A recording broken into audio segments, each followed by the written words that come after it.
আমাদের দেশে বা বিশ্বে বিভিন্ন ধরনের ঘটনা ঘটে যাচ্ছে। একটা করে সপ্তাহ আসতেছে, তো আগের যে প্রেক্ষাপট ছিল সেই প্রেক্ষাপট পুরোপুরি পরিবর্তন হয়ে যাচ্ছে। গত সপ্তাহ পর্যন্ত আমাদের দেশে যে প্রেক্ষাপট ছিল তার পরিবর্তন হয়ে বর্তমানে গেল কয়েকদিন আগে মাইলস্টোন স্কুল অ্যান্ড কলেজের মধ্যে যে বিমান দুর্ঘটনা ঘটল, এই দুর্ঘটনার কারণে পুরো বাংলাদেশ স্তব্ধ হয়ে গেছে। পুরো বাংলাদেশের প্রেক্ষাপট চেঞ্জ হয়ে গেছে, পরিবর্তন হয়ে গেছে। সকলের মনে একটা শোকের ছায়া নেমেছে। সকলের আদরের বাচ্চারা তারা নিয়মিত স্কুলে যাচ্ছে, অথচ সেখান থেকে লাশ হয়ে ঘরে ফিরতেছে। আবার কারো লাশ খুঁজেও পাওয়া যাচ্ছে, এমন একটা হৃদয় বিদারক ঘটনা। যাদের বয়স একটু বেশি, যারা বড় হয়েছে, তো এরকম ধরনের মানুষ যদি কেউ মারা যায় বা অ্যাক্সিডেন্ট করে, তাহলে যতটা মনকে সান্ত্বনা দেওয়া যায়, কিন্তু নাবালেক বাচ্চা, ছোট বাচ্চা, যাদের বয়স 8, 9, 10 বছর, ওই ধরনের বাচ্চা মারা গেলে সেটা অন্তরে বুঝ দেওয়ার মতো, কোনো সান্ত্বনা দেওয়ার মতো কোনো বাণী থাকে। তো সারা দেশের মধ্যে একটা শোকের ছায়া পড়ে গেছে এই ঘটনার কারণে। এই ঘটনা সম্পর্কে আমরা কম বেশি সকলে অবগত আছি, কিভাবে কি ঘটনা ঘটলো। বিশেষ করে স্কুলে ওই সময় পরীক্ষা চলতেছিল, দুপুরের সময়। এদিকে আবার আমাদের বাংলাদেশের বিমান বাহিনীতে যারা কাজ করে, তারা দক্ষ বিমানের পাইলট হওয়ার জন্য তারা বিভিন্ন সময় দেখা যায় যে বিমান নিয়ে ঢাকা শহরের আকাশের উপর উড়ে ফ্লাইং করে, বিমান নিয়ে প্র্যাকটিস করে যে কিভাবে আরো দক্ষ সৈনিক হওয়া যায়, কিভাবে দক্ষতার সাথে বিমান উড়ানো যায়। তো এরকম ভাবেই প্রায় দিনই দেখা যায় এরকম, কখনো হেলিকপ্টার উঠতেছে, কখনো বিমান উঠতেছে, কখনো জেট উঠতেছে, এগুলো কিন্তু প্রায় সময় দেখা যায়। এগুলো কিন্তু অধিকাংশই হচ্ছে প্রশিক্ষণের জন্য। আমরা অনেকে জানি, অনেকেই জানি না, অনেকে হয়তো মনে করি সরকারি কর্মকর্তারা এদিক থেকে সেদিক যাচ্ছে। এগুলোর সংখ্যা খুবই কম, বেশিরভাগই তাদেরকে এই প্রশিক্ষণের জন্য এই হেলিকপ্টার এবং বিমানগুলো উড়ানো হয় ঢাকা শহরের উপর দিয়ে। এরকম ভাবেই করতে করতে দেখা গেছে সেদিনের ঘটনাটা একটু অন্যরকম হয়ে যায়। দুপুরবেলা ছাত্ররা পরীক্ষা দিতেছিল, আর কিছুক্ষণ পরে পরীক্ষা শেষ হবে, বাচ্চারা বের হয়ে সকলেই বাড়িতে চলে যাবে, বাসায় চলে যাবে। গার্জিয়ানরাও অনেকে চলে এসেছেন বাচ্চাদেরকে নিয়ে আসার জন্য। হঠাৎ করে দেখা গেল স্কুলের এক বিল্ডিং এর মধ্যে বুম করে আওয়াজ, বিশাল বড় আওয়াজ, এবং চারদিকে ধোয়া ধোয়া, আগুন আর ধোয়া। সেখানে এসে একটা বিমান এসে সেখানে ক্রাশ করল। তো যে পাইলট ছিল, পাইলটের নাম ছিল তৌকির আহমেদ। সে বিমান বাহিনীর একজন সদস্য, তিনি বিমান প্র্যাকটিস করতেছেন, এর আগে অনেকবার প্র্যাকটিস করেছেন। এটা ছিল তার জীবনের শেষবার। শেষবার তো সে মৃত্যুর মাধ্যমেও শেষবার হয়ে গেছে, আর বাকি তার যে শিক্ষা জীবন রয়েছে, যে তার এতদিন যে সে প্রশিক্ষণ করেছে, সেই প্রশিক্ষণের এইটা ছিল শেষবার। যে এইবার তাকে বিমান একাই হাতে দেওয়া হয়েছে, এবার যদি তিনি সুন্দরভাবে বিমান উড়ায় আবার সুন্দরভাবে ল্যান্ড করতে পারেন, তাহলে তাকে সার্টিফিকেট দেওয়া হবে যে তিনি একজন এখন দক্ষ বিমান চালক, এখন তিনি ইচ্ছা করলে বিমান চালাতে পারবেন, এরকম একটা সার্টিফিকেট তাকে দেওয়া হবে। তো তিনি ওই আশা ভরসা নিয়ে বিমান নিয়ে আকাশে উড়েছিলেন, কিন্তু উড়ার পরে তিনি বিভিন্ন যান্ত্রিক ত্রুটির কারণে তিনি বুঝতে পারেন যে আসলে বিমানের সমস্যা রয়েছে, এই বিমান নিয়ে আর ফ্লাইং করা সম্ভব না। তো তিনি পরপর কয়েকবারই যোগাযোগ করেছেন তাদের অফিসে। তো তাদের অফিস থেকে তাকে বলা হয়েছে বিমান ক্রাশ করতে এবং তাকে ইনজেক্ট করে বের হয়ে, বাস এতটুকু। তারপর তিনি যেহেতু জনবহুল শহর ঢাকা শহরের উপরে ছিলেন এবং আশেপাশের তার এরিয়াগুলো চেনা ছিল, তো তিনি বুঝতে পারতেছিলেন যে সামনে মাইল স্কুল রয়েছে, বিশাল বড় স্কুল, যেটা আকাশ থেকেও দেখা যায়, ভালোভাবেই বোঝা যায়। তো তিনি তাদের যে হেড অফিস আছে সেটার পরামর্শ অনুযায়ী সাথে সাথে ইজেক্ট করে বের হয়ে যান। তিনি ইচ্ছা করলে ওই সময় বের হয়ে যাইতে পারতেন, তখন তাকে বলা হলো যে আপনি ইজেক্ট করে বের হয়ে যান, কিন্তু তিনি চিন্তা করলেন যে না, আমি শেষ পর্যন্ত চেষ্টা করে দেখি কতটুকু কি করা যায়, তো বিমানটাকে নিয়ে কোনো খোলা জায়গা পর্যন্ত যাওয়া যায় কিনা।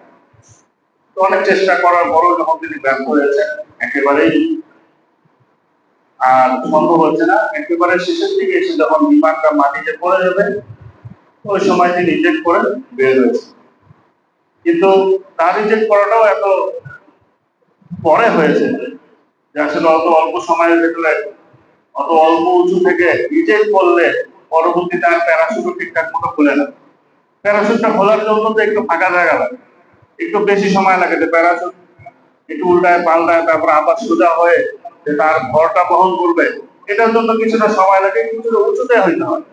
কিন্তু তিনি অতটাও রিস্ক নেন নাই। তিনি চিন্তা করেছেন আমার জীবন মরে মরুক, কিন্তু আমি চেষ্টা করি যে মানুষের জীবন বাঁচানো যায় কিনা। তো শেষ পর্যন্ত আর রক্ষা হয়নি, বিমান এসে আশ্রয় পড়েছে স্কুলের উপর। তারপরে ঘটনাটা আপনারা সকলেই জানেন, সেখানে অনেক বাচ্চা ছিল, 100-এর উপরে বাচ্চা ছিল সেই বিল্ডিং এর মধ্যে। বিমান তো পড়ে যাওয়ার সাথে সাথে যে বিমানের যে ফুয়েল ট্যাঙ্ক ছিল, জ্বালানি ছিল, সেটা তো ফেটে গেছে। সেটা ফেটে যাওয়ার কারণে আগুন দাউ দাউ করে জ্বলতে শুরু হয়েছে। অল্প সময়ের ভিত্তিতে সব জায়গায় আগুন ধরে গেছে, যতটুকু তার এরিয়া ছিল। তো বাচ্চারা, ছোট ছোট বাচ্চারা ছিল, তারা বের হতে পারেনি। তারপরেও অল্প সংখ্যক কিছু সংখ্যককে বের করা হয়েছে। এর মধ্যে সেই স্কুলের একজন শিক্ষিকা ছিলেন, নাম তার মেহেরি। তো তিনি সেখানে যে দায়িত্ববোধ কাকে বলে, শিক্ষক কাকে বলে, সেটার পরিচয় দিয়েছেন। মানবতা কাকে বলে সেটার পরিচয় তিনি রেখেছেন। তিনি নিজে ইচ্ছা করলে বেঁচে যেতে পারতেন। বিমানের দুর্ঘটনার পরে তার শরীরের এমন অবস্থা ছিল, তিনি ইচ্ছা করলে তিনি সুন্দরভাবেই বেঁচে ফিরে আসতে পারতেন। যেহেতু তিনি একজন সিভিলিয়ান, তার দায়িত্বের ভিতরে, রাষ্ট্রীয়ভাবে তার দায়িত্বের ভিতরে পড়ে না রেস্কিউ করা, মানুষকে বাঁচানো, রেস্কিউ করা, এটা তার দায়িত্বের ভিতরে পড়ে না, রাষ্ট্রীয়ভাবে পড়ে না, কিন্তু মানবতার মধ্যে পড়ে। কারণ স্কুলের প্রতিটা বাচ্চা তার সন্তান তুল্য। সন্তান যখন বিপদে, তখন মা কখনো নিজের জীবনের পরোয়া করে না। তিনি তার জীবনকে বাঁচিয়ে রেখে তিনি এক এক করে বাচ্চাদেরকে বের করেছেন সেই আগুনের ভিতর থেকে।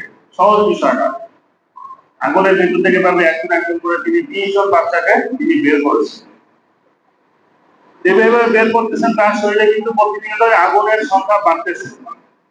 বিভিন্ন জায়গায় প্রতিবারেই নতুন করে আগুন লেগে যাচ্ছে। আগে যেখানে আগুন লেগেছে, তো আগুন তো জানেনই আপনারা, এক জায়গায় যদি লাগে সেটা তো কিছুর পর অটোমেটিকলি আরো হয়ে যায়। তা আগের আগুন আছে, আবার সাথে সাথে নতুন করে আবার আগুনের দিকে ঢুকতেছেন, বাচ্চাদেরকে বের করে নিয়ে আসতেছেন।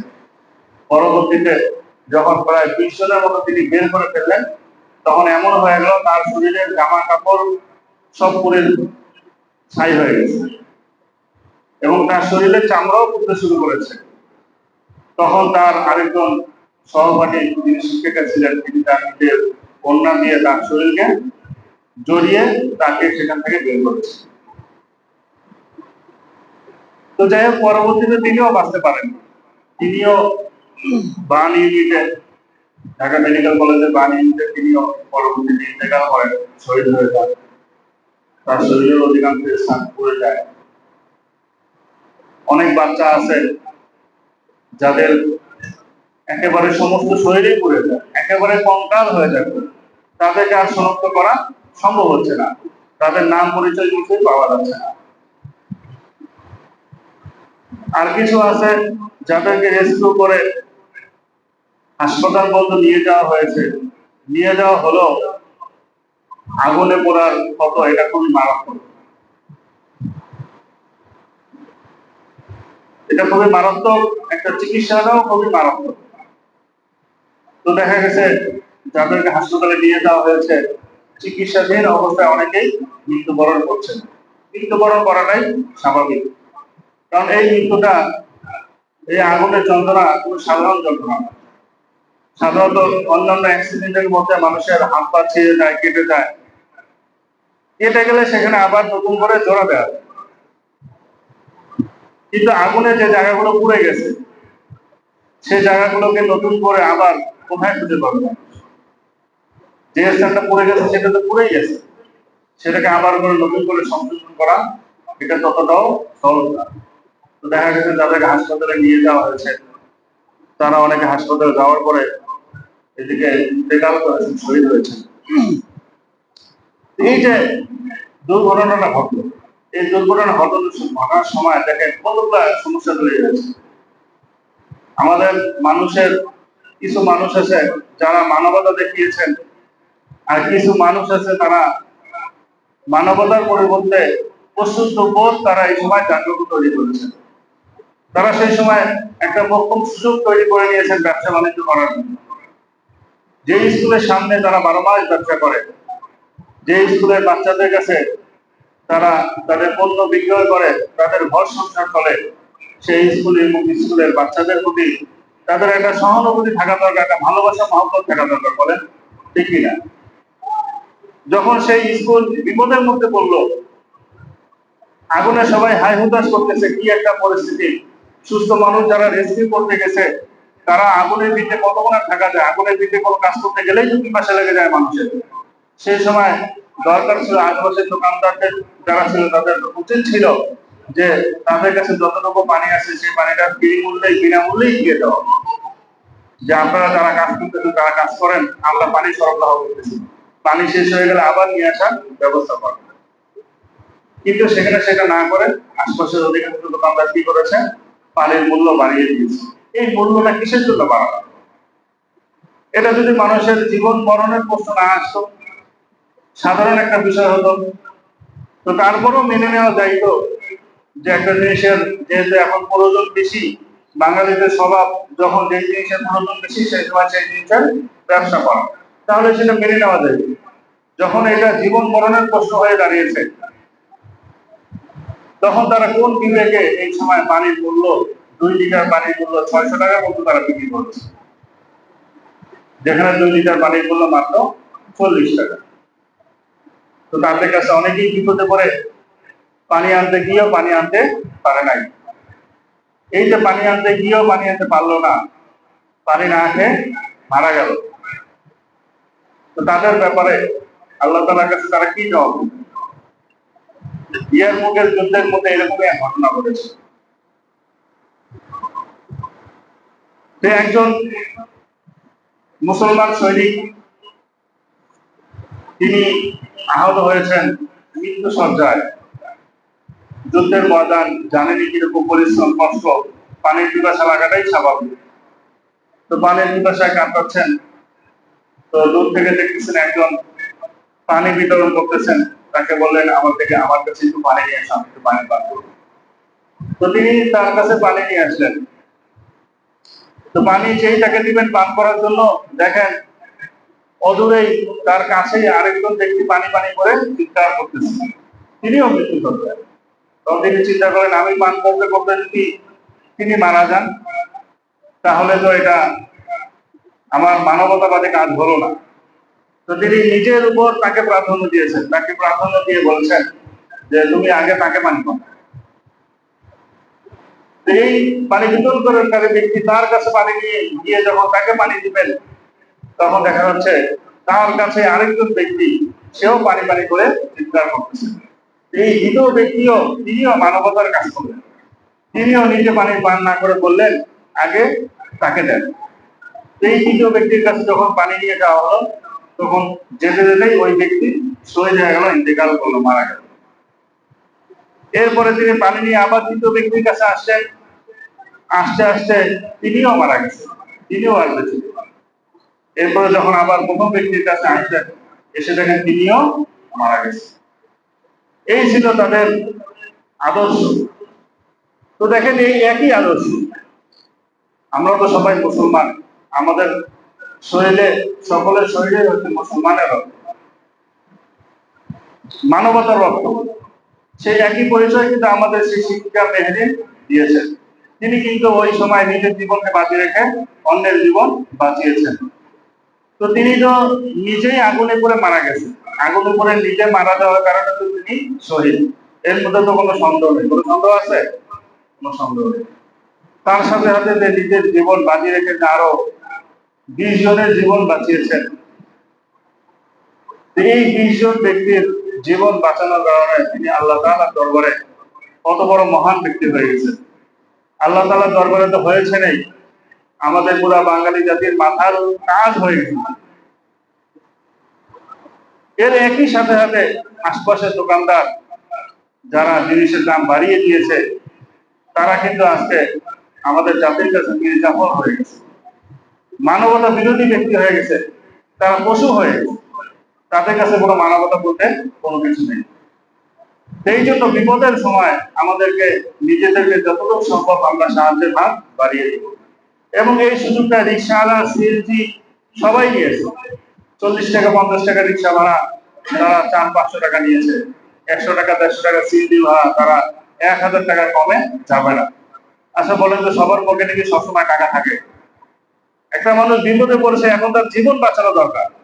এখন যদি আমি একজনকে বাঁচাতে গেলে তাকে নিয়ে যদি আমি একটা সিএনজি নিয়ে হাসপাতালে যেতে চাই, আমার কাছে যদি 1000 টাকা ভাড়া চায়, আমার কাছে কি সবসময় থাকবে 1000 টাকা? এটা কি থাকে সবার সবার কাছে? সবসময় থাকে না। তাহলে দেখেন এরকম সিস্টেমের মধ্যে পড়ে কত মানুষ সার্ভিস দিতে পারে নাই, তার পকেটে টাকা না থাকার কারণে। এই জন্য এই জায়গাগুলো থেকে আমাদেরকে বের হয়ে আসতে হবে। এরপরে দেখেন এই যে এই ধরনের দুর্ঘটনা ঘটলে দেখবেন আমাদের বাঙালিদের অভ্যাস তামাশা দেখার একটা পরিবেশ তৈরি হয়ে যায়। তার মধ্যে দেখেন সবচেয়ে দুঃখজনক একটা ঘটনা, যারা এই ঘটনা, এই আগুনের যে ঘটনাটা যারা মোবাইলে বা টিভিতে খবরে দেখেছেন, তার মধ্যে দেখেছেন যে একটা বাচ্চা, সে তার শরীরের উপরিভাগ পুড়ে গেছে জামা কাপড় সহ, সে হেঁটে হেঁটে সামনে আসছে কিন্তু তার সামনে কেউ নাই। দেখছেন না এটা? ওই বাচ্চাটাও আইসিইউতে মারা গেছে। চিন্তা করে দেখেন কতটা কষ্ট একটা বিষয়। তো দেখেন আমাদের এই যে এই পরিস্থিতিগুলোতে আমরা একটা তামাশা দেখার মতো একটা পরিবেশ তৈরি হয়। এটার কারণ শুধু যারা তামাশা দেখতেছে তাদের দোষ, বিষয়টা না। এটার মধ্যে আমাদের রাষ্ট্রীয় ভাবেও তামাশা দেখার মতো পরিবেশ তৈরি করা হয়েছে। ধরুন আমরা এখন এইটার কথাই বলি, আমাদের মসজিদে ভিড়তে যদি এক পাশে এসে একটা বিমান পড়ে, এক পাশে আগুনে দগ্ধ হয়ে যায়, কিছু লোক সেখানে পড়ে গেছে, বাকি লোকরা আমরা কি করব? আমরা এটাই তো জানি। একটা লোক অর্ধেক পুড়ে গেছে, তাকে নিয়ে আপনি কি করবেন? আপনার কি সেই এলেম আছে, সেই জ্ঞান আছে? রাষ্ট্র কি আপনাকে সেই শিক্ষা দিয়েছে? রাষ্ট্র তো আপনাকে সেই শিক্ষা দেয় না। প্রাথমিক চিকিৎসার যে বিষয়গুলো রয়েছে, এগুলো প্রত্যেকটা ব্যক্তিকে এটা রাষ্ট্রের পক্ষ থেকে শিক্ষা দেওয়ার ব্যবস্থা করা দরকার।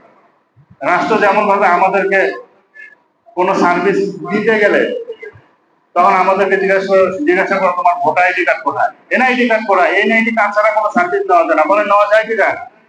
ব্যাংকে অ্যাকাউন্ট খুলতে গেলে এনআইডি কার্ড লাগে কি লাগে? তাহলে আমাদের রাষ্ট্রীয় ভাবে প্রাথমিক যে চিকিৎসার বিষয়গুলো রয়েছে, একটা লোক যদি হঠাৎ করে এখানে অজ্ঞান হয়ে পড়ে যায়, তাহলে তাকে কোন ধরনের চিকিৎসা দিতে হবে, কোন ধরনের হাসপাতালে নিয়ে যেতে হবে, এই ব্যবস্থাপনাগুলো, এই শিক্ষাগুলো প্রাথমিক ভাবে প্রত্যেকটা নাগরিককে শিক্ষা দেওয়ার দায়িত্ব তার রাষ্ট্রের। রাষ্ট্রীয় ভাবে এই জিনিসগুলো কি করা দরকার? শিক্ষা দেওয়া দরকার। কিন্তু এগুলো আমরা জানা না থাকার কারণে আমাদের সামনে অসুস্থ মানুষ পড়ে থাকবে, কিন্তু আমরা কিছু করতে পারবো না। আপনার সামনে একটা বাচ্চা পুড়ে গেছে, তাকে নিয়ে আপনি কি করবেন? কোন হাসপাতালে যাবেন? আপনি তো এইটাও জানেন না, আমরাও তো এইটাও জানি না। তিনি এই জন্য এই বিষয়গুলো, সাধারণত যে বিষয়গুলো বিভিন্ন জায়গায় বিভিন্ন সময় দুর্ঘটনা ঘটে, এর মধ্যে একটা হলো যে কোনো জায়গাতে আগুন লেগে যাওয়া, এরপরে যে কোনো জায়গায় একটা বিল্ডিং ধসে পড়া, এই ধরনের কিছু বিষয় আছে যে দুর্ঘটনাগুলো হঠাৎ করে ঘটে যায়। রাস্তাঘাটে যেমন বাস অ্যাক্সিডেন্ট হয়ে যায়, অ্যাক্সিডেন্ট হয়ে অনেকেই কি করে ওইখানে আটকা পড়ে যায়, মারা যায়, অনেক সময় বাস খাদে পড়ে পানির নিচে চলে যায়। এই পরিস্থিতিগুলোতে সাধারণ মানুষ আমরা কি করব? এটার জন্য একটা প্রশিক্ষণের একটা ব্যবস্থা করতে হবে। বলেন ঠিক কি ঠিক? আগুন লাগলে কি করতে হবে? তাৎক্ষণিক ভাবে সেটার জন্য কি করা উচিত সেটার জন্য একটা শিক্ষা দেওয়া দরকার। এবং যখন যে এলাকাতে কোন ধরনের দুর্ঘটনা ঘটবে, সে এলাকায় যদি আগুন লাগে, তাহলে আগুন লাগলে এই আগুনে দগ্ধ ব্যক্তিদেরকে কোন হাসপাতালে নেওয়া হবে এটা আগে থেকেই ঠিক করতে হবে। এটা আগে থেকে ঘোষণা থাকতে হবে। সর্বপ্রথম যে বাচ্চাটা আগুন থেকে বের হলো, তাকে নিয়ে যে একটা ব্যক্তি দৌড়াই নিয়ে গিয়ে হাসপাতালে নিয়ে যাবে, সে তো জানে না কোন হাসপাতালে চিকিৎসা হবে। সে নিয়ে যাওয়ার পরে যে হাসপাতাল চিকিৎসা করবে এর তো কোনো গ্যারান্টি নেই। তাহলে এই বিষয়গুলো আমাদের আগে থেকে নির্দিষ্ট থাকতে হবে যে প্রত্যেকটা এলাকার মধ্যে কতটুকু রেঞ্জের ভিত্তিতে কি কি ধরনের অ্যাক্সিডেন্ট হলে কোন কোন হাসপাতালগুলো কি ধরনের চিকিৎসা করবে। এবং দেখেন চীনের অবস্থা দেখেন, তারা একদিনের ভিত্তিতে একটা হাসপাতাল তৈরি করবে। আমাদের এক একটা রোগীকে যে বিভিন্ন জায়গায় ছড়ায় ছিটে, পুরো ঢাকা শহরে ছড়ায় ছিটে নিয়ে যাওয়া হলো, এতে করে মানুষের কি পরিমাণ কষ্ট হয়েছে। দেখেন আগুনের সময় যখন আগুন লেগেছে, তারপর থেকে কে আগুনে পুড়লো কে আগুনে পুড়লো না এটা নির্দিষ্ট করা কিন্তু অতটাও কিনা সহজ না, কারণ সকলের জামা কাপড় পরে গেছে। এখানে কোন ব্যক্তির কোন বাচ্চাটাকে আপনি উদ্ধার করলেন, আপনি কি সেটা মুখস্থ রাখবেন যেন অমুক নামের একটা বাচ্চাকে তাদের হাতে তুলে দিছি? এটা কিন্তু শনাক্ত করা খুবই মুশকিল। তো গার্জিয়ানরা যে বিপদে পড়েছে, এই বাচ্চাগুলো যারা আগুনে দগ্ধ হয়েছে, হওয়ার পরে এক একজন এক এক ভাবে রেস্কিউ করেছে, এক একজনকে এক এক ভাবে বিভিন্ন হাসপাতালে নিয়ে যাওয়া হয়েছে। কোন হাসপাতালে কি আছে এটা কেউই বলতে পারে না। কারো বাচ্চা হাসপাতালে আছে নাকি আগুনে দগ্ধ হয়ে মারা গেছে এটাও তো কেউ বলতে পারতেছে না। বাচ্চা জীবিত আছে না মারা গেছে এটাও কিনা বলা সম্ভব না। এখন যদি বাচ্চা মনে করেন যে চিকিৎসাধীন আছে, কারণ বাবা মা যতই কষ্ট পাক, তারপর তাদের একটা চিন্তা হয়তো আমার বাচ্চা এখন আইসিইউতে আছে, এখন গিয়ে ডাক্তারদেরকে ডিস্টার্ব করা যাবে না। এরকম ভাবে এইভাবেই কিন্তু কমসে কম 2 থেকে 3 দিন পার হয়ে গেছে, যে গার্জিয়ানরা কিছু করতে পারতেছে না। যে তার বাচ্চা যদি মারা গেছে তো গেছে, আর যদি জীবিত থাকে তাহলে হয়তো আইসিইউতে আছে। এখন আইসিইউতে এমার্জেন্সি ভাবে চিকিৎসা চলতেছে, এই সময় যদি আমরা ডাক্তারদের কাছে যাই বাচ্চাদেরকে শনাক্ত করার জন্য, এবং এটা একটা মুশকিল একটা বিষয় হয়ে দাঁড়াবে। কারণ একটা ব্যক্তি যদি পরিপূর্ণভাবে তার চেহারা ঠিক থাকে, তাহলে তাকে দেখে সহজে শনাক্ত করা সম্ভব। যে বাচ্চাটা পড়ে গেছে, সে বাচ্চাকে নিয়ে গিয়ে প্রতিটা ব্যক্তিকে নিয়ে গিয়ে শত শত গার্জিয়ানকে নিয়ে গিয়ে দেখাতে এটা আপনার বাচ্চা কিনা, এটা আপনার বাচ্চা কিনা, এটা আপনার বাচ্চা কিনা, এটা কি সম্ভব? আইসিইউর ভিতরে ঢোকা এটা কিন্তু সম্ভব। যদি এই ঘটনাটা বাংলাদেশে না হয়ে চীনে ঘটতো, তাহলে তারা কি করতো? সেই ঘটনার আশেপাশে কিন্তু কোনো হাসপাতাল দেখা যাইত যে এই পরিমাণ বাচ্চাদের চিকিৎসা করা তাদের পক্ষে সম্ভব না। তো তারা যে কোনো ভাবেই তারা আশপাশের হাসপাতাল থেকে যত দ্রুত সম্ভব যে ধরনের ইকুইপমেন্ট দরকার, সব ধরনের জিনিসপত্র দ্রুত সেই হাসপাতালের সাথে যুক্ত করে দেন, যুক্ত করে দিয়ে সমস্ত বাচ্চাদের চিকিৎসা একসাথে করানোর চেষ্টা করে। সারা দেশের বার্ন ইউনিটের যত ধরনের ডাক্তার রয়েছেন তাদের সকলকে একসাথে ওই হাসপাতালে কি করতো, কাছাকাছি দিয়ে আসে। এক একজন এক এক জায়গাতে চিকিৎসা হচ্ছে, এতে করে সবারই একটা কি হয়ে গেছে, সবাই একটা সমস্যার মধ্যে পড়ে গেছে। স্কুল কর্তৃপক্ষ সমস্যার মধ্যে পড়েছেন, যারা রেস্কিউ করেছেন তারাও সমস্যার মধ্যে পড়েছেন, যারা চিকিৎসা নিচ্ছেন গার্জিয়ান তারা সকলেই একটা সমস্যার ভিতরে পড়ে গেছে। এখন তো গার্জিয়ানরা খুবই বিপদে বেঁচে আছেন, যারা তাদের সন্তানটা পাচ্ছেন না, তাদের সন্তান কি আদেও বেঁচে আছে কি নেই এই বিষয়টা নিয়ে তারা খুবই রেশা। এই জন্য এই যে এই ধরনের দুর্ঘটনা ঘটলে প্রাথমিক পর্যায়ে আমাদের কি করা দরকার, এই জ্ঞান আমাদের থাকতে হবে।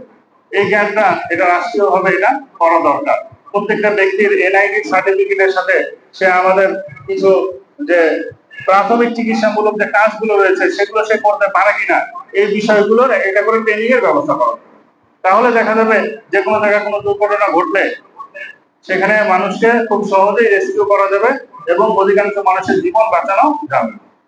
যে কোনো একটা ঘটনাতে যতটুকু ক্ষতি হয় এর চাইতে বেশি ক্ষতি হয় সেটা সুচিকিৎসার ব্যবস্থা না থাকার কারণে। সাথে সাথে যদি তার একটা ব্যবস্থা গ্রহণ করা হয় তাহলে অধিকাংশ ক্ষেত্রেই মানুষকে বাঁচানো সম্ভব না। এই বিষয়গুলো আমরা দাবি রাখবো রাষ্ট্রের কাছে যে এগুলোর একটা ব্যবস্থা করা হোক। এরপরে দেখেন এখানে আরেকটা বিষয় আছে, সেটা হলো যে এয়ারপোর্টের আশেপাশে যেখানে কোনো এয়ারপোর্ট থাকবে, সারা বিশ্বের একটা নিয়ম হচ্ছে এয়ারপোর্টের আশেপাশে 12 কিলোমিটার পর্যন্ত সাধারণ জনবসতি থাকা যাবে না। সাধারণত কি থাকা যাবে না? জনবসতি থাকা যাবে না। অথচ আমাদের ঢাকা শহরের অবস্থা যদি বলা যায়, ঢাকা শহরের ভিতরে যে কয়টা জনবহুল এরিয়া রয়েছে, জনবহুল এরিয়ার মধ্যে উত্তরা হচ্ছে অন্যতম। কি বলে? উত্তরা হচ্ছে অন্যতম। এবং সবচাইতে জমজমাট যে আবাসিক এরিয়া রয়েছে এটা হলো উত্তরা। মানে ঢাকা শহরের ভিতরে সবচাইতে জমজমাট আবাসিক এরিয়া, যে এরিয়াতে সবকিছুই পাওয়া যায়। একটা মানুষ যদি উত্তরাতে বসবাস করতে চায় তাহলে সে উত্তরা থেকে বের না হয়ে সে মোটামুটি একটা স্বাভাবিক জীবনযাপন করার জন্য যা যা প্রয়োজন সবকিছু সে কি করতে পারবে, সেখান থেকে গ্রহণ করতে পারবে। এইভাবে একটা আবাসিক এরিয়াকে বানানো হয়েছে।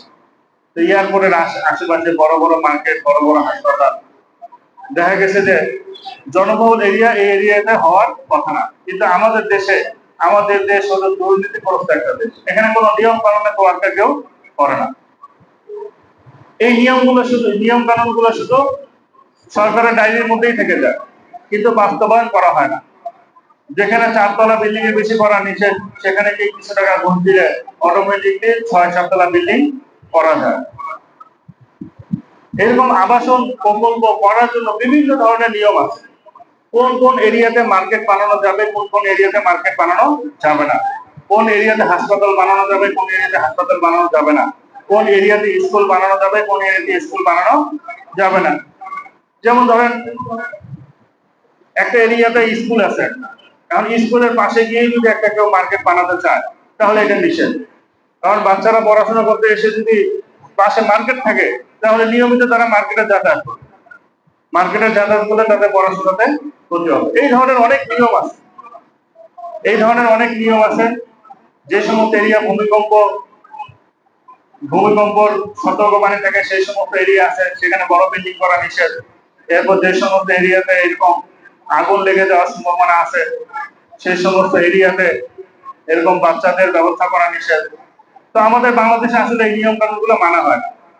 দেখেন বিগত কালে যে বিভিন্ন মার্কেটে আগুন লেগেছে, যেমন বঙ্গবাজার আপনারা যারা গেছেন, আচ্ছা বলে তো বঙ্গবাজার যেভাবে তারা ব্যবসা করেছে ছোট ছোট দোকান নিয়ে, এবং যে পরিমাণ মাল ছিল তাদের, সেখানে আসলেও সরকারি নিয়ম মেনে কি তারা সেই ব্যবসাটা করেছে?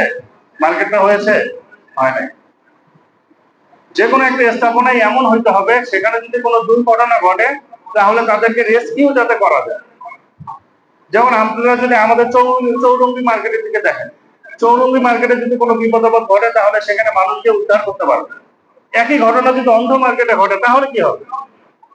অথচ আপনি অন্ধ মার্কেট কর্তৃপক্ষকে যদি বলেন যে আপনাদের মার্কেটটা কি নেই, যে সরকারি যে দিক নির্দেশনা রয়েছে, আবাসন প্রকল্প যে নিয়ম অনুযায়ী যেভাবে হওয়া দরকার আপনাদের মার্কেটটা সেটা না, তাহলে কি সেই মার্কেট কর্তৃপক্ষ মানবে? মানবে। আমাদের নিজেদের গাফলতির কারণে এই কাজগুলো হচ্ছে। তো দেখেন মাইলেজ স্কুল, এটা ওই এরিয়াতে হওয়ার কথা ছিল না। যখন স্কুল তারা করতে চায়, স্কুল করার আগে সেই জায়গাটা ফাঁকা ছিল, সেই জায়গাটা ডোবা নালার মতো ছিল। তখন যখন তারা স্কুলটা করতে চায় তখন সরকারের পক্ষ থেকে তাদেরকে বাধা দেওয়া হয়েছিল যে এখানে আপনারা স্কুল করেন না, এখানে যেহেতু আমাদের বিমান ওঠানামা করে, যে কোনো সময় একটা দুর্ঘটনা ঘটতে পারে। কিছুদিন আগে তো ভারতে আহমেদাবাদে একটা ঘটনা ঘটেছে, যেখান থেকে বিমান উড়ে আর যেখান থেকে নামে, ঘটনা তো সেখানে ঘটার সম্ভাবনাই থাকে কি বেশি। এইখানে আমাদেরও কিছু দায় আছে। এই বিষয়গুলোতে আমরা সরকারি দিক নির্দেশনা মানতে চাই না। এরপরে এই ঘটনার সাথে বিমান বাহিনীরও দায় আছে, অনেক দায় আছে। কেন দায় আছে? বিমান বাহিনীর জন্য প্রতি বছর সরকারের পক্ষ থেকে 4,000 কোটি টাকা বাজেট। কত টাকা বাজেট? 4,000 কোটি টাকা বাজেট প্রতি বছর। 4,000 কোটি টাকা বাজেট। এই বাজেটের ভিতরে আপনারা বিমান বাহিনীকে উন্নত করবেন। বর্তমানে উন্নত যে সমস্ত বিমান পাওয়া যায়, ফায়ার জেট পাওয়া যায়, যে সমস্ত হেলিকপ্টার পাওয়া যায়, উন্নত প্রযুক্তির, সেগুলোকে আমাদেরকে ব্যবহার করতে হবে। যেই আমাদের দেশে আমরা যে গাড়িগুলো ব্যবহার করি, এর মধ্যে কিছু গাড়ি আছে আজকে থেকে 20 বছর 25 বছর আগে চলতো। আর ওই ধরনের গাড়ি যদি কেউ চালায় তাহলে সেই ধরনের গাড়ির পার্টস কিন্তু ঠিকঠাক মতো পাওয়া যাবে না, এটাই স্বাভাবিক। তো এরকম ভাবে বিমানেরও একই অবস্থা। যে বিমানটা নতুন আপডেট চলতেছে, ওই বিমানটা যেভাবে পরিবেশের সাথে সার্ভিস দিতে আজকে থেকে 20 বছর 25 বছর আগের বিমান সেই সার্ভিসটা দিতে পারবে না, এটাই স্বাভাবিক। তো বাংলাদেশে এই পরিমাণ 4,000 কোটি টাকার মতো বাজেট থাকা সত্ত্বেও বাংলাদেশ বিমান বাহিনীতে এখনো সেই 1990 সালের বিমান দিয়ে তারা এখনো ট্রেনিং করতেছে। এর মধ্যে যে বিমান দিয়ে তারা ট্রেনিং করেছে সেই বিমানের যে সিরিয়াল, সেটা সিরিয়াল হচ্ছে হলো J7। বাংলাদেশে কেনার পর নাম দিয়েছে F7। এই F7 বলেন আর J7 বলেন, এই বিমান তৈরি করাই বন্ধ করে দিয়েছে চীন 2013 সালে। এই বিমানের সমস্ত কার্যক্রম বন্ধ 2013 সালে, এই কার্যক্রমই বন্ধ করে দিয়েছে। অথচ আজকে 13 সালের পরে আরো 12 বছর অতিবাহিত হয়ে গেছে, এখনো বাংলাদেশে সেই বিমান কি করতেছে, ব্যবহার করতেছে। এখানে বিশাল বড় গাফলতি দেখা যাচ্ছে।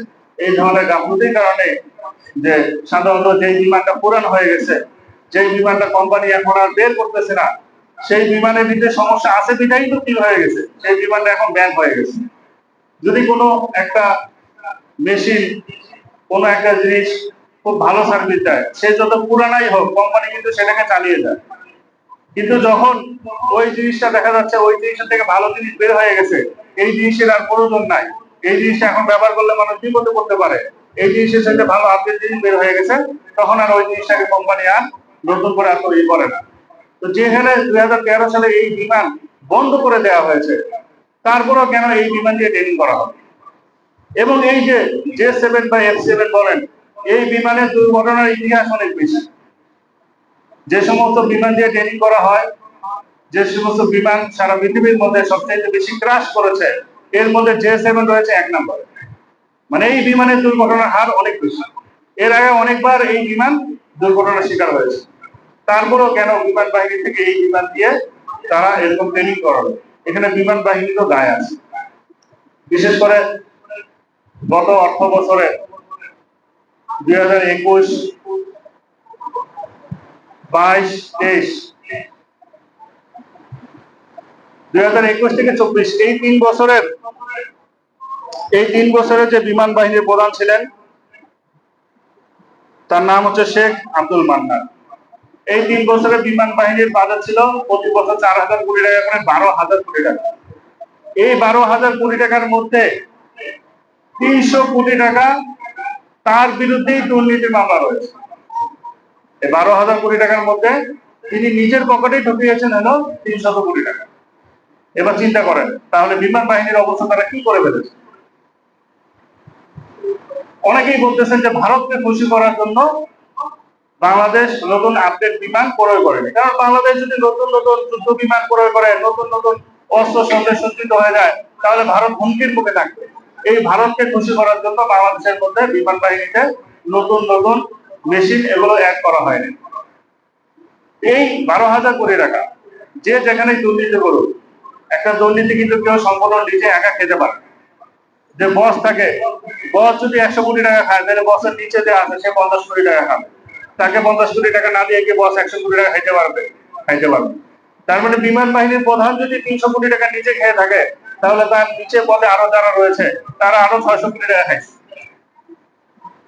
এইভাবে সবাই শুধু খাওয়া দাওয়ার উপরেই আছে। খাওয়া দাওয়া করতে করতে বিমান বাহিনীর অবস্থা একেবারে শেষ করে ফেলেছে। এই ধরনের জং ধরা পুরানা বিমান দিয়ে যখন ট্রেনিং করা হয়েছে, তো দেখা গেল এতদিন পর্যন্ত ক্র্যাশ করেনি, এটা আমাদের কপালে ছিল, আল্লাহ তাআলা আমাদেরকে বাঁচাইছে। এই বিমান দিয়ে তো আরো আগেই ক্র্যাশ করার কথা ছিল, আরো আগে এরকম দুর্ঘটনা অনেক করার কথা ছিল, আল্লাহ তাআলা বাঁচিয়েছে। তো যাই হোক, তো আল্লাহ তাআলা রাব্বুল আলামিন আমাদের সকলকে হেফাজত করুন। যারা এই দুর্ঘটনার মধ্যে ইন্তেকাল করেছেন সকলেই শহীদ, এ ব্যাপারে কোনো সন্দেহ নেই। যারা সহযোগিতা করেছেন আল্লাহ তাআলা তাদেরকে জাযায়ে খায়ের দান করুন। আর যারা এই সময়গুলোতে বেঈমানি করেছে জাতির সাথে, তাদেরকে আল্লাহ তাআলা হেদায়েত নসিব করবেন। এবং এই যে ঘটনা ঘটলো, এই ঘটনা থেকে আমাদেরকে শিক্ষা নিতে হবে যে শুধু বাংলাদেশ বিমান বাহিনী না, যেখানেই দুর্নীতি হবে সেখানেই এই সমস্যা হবে, যেখানেই দুর্নীতি হবে সেখানেই এই সমস্যা হবে। যারা এই দুর্নীতির সাথে জড়িত ছিল তাদের কি কারো না কারো বাচ্চাকে এই স্কুলে পড়তো না? এটা কি নিশ্চিতভাবে বলা যাবে যে না, তাদের কেউ এখানে পড়ে না? দুর্নীতি যখন হবে তখন এর পেছনে সকল জাতিকেই টানতে হবে, এবং যে দুর্নীতির সাথে জড়িত তাকেও কিছু না কিছু টানতে হবে। এই জন্য যত ধরনের, যেখানে যত ধরনের দুর্নীতি রয়েছে, সব ধরনের দুর্নীতির বিরুদ্ধে আমাদেরকে রুখে দাঁড়াতে হবে, ঘুষের বিরুদ্ধে রুখে দাঁড়াতে হবে। আল্লাহ তাআলা রব্বুল আলামিন আমাদের সকলকে সকল ধরনের দুর্নীতি, ঘুষ থেকে, এগুলো থেকে আমাদেরকে বেঁচে থাকার তৌফিক দান করুন। যারা যারা দৈনিক অবলম্বন চাঁদা